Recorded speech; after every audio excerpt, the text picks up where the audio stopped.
Assalamualaikum. Dalam grup ni 6 ekor betina, 7 ekor jantan jarah-jarah ni tak ada ni. Yang sebaya-sebaya dengan yang belakang ni. Dan grup ni dia selalu pecah satu bahagian ni. Sebab dia kena haru ni. Dia kena haru, kena ganggu. Dia kena tak keruan. Jadi kita pentoletkan bini ni. Kita pentoletkan bini ni. Yang mana keluar dia klik yang tengok itu dia ni. Yang pentoletkan bini ni. Okay, ada epilog. Kita sejati ni. Tak faham ke?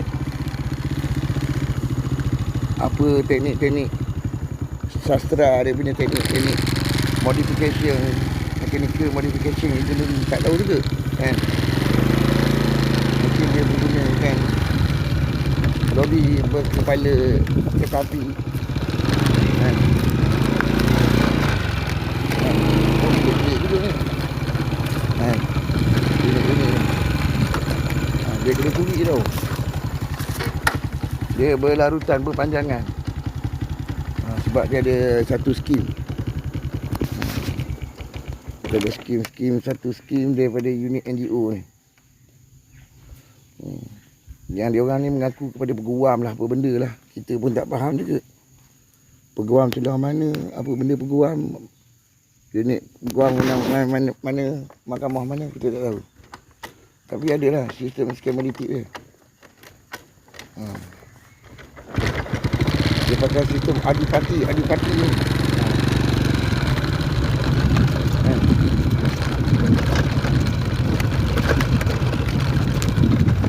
Dia ada satu sistem bogenya. Satu tahi ke, satu minyak ke, tak tahu juga.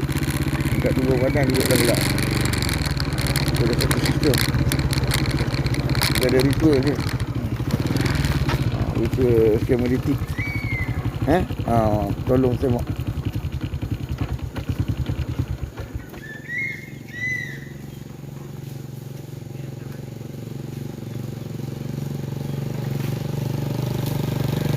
Assalamualaikum. Mana? Bulan. Berada tu melancong. Pelancongan. Okey.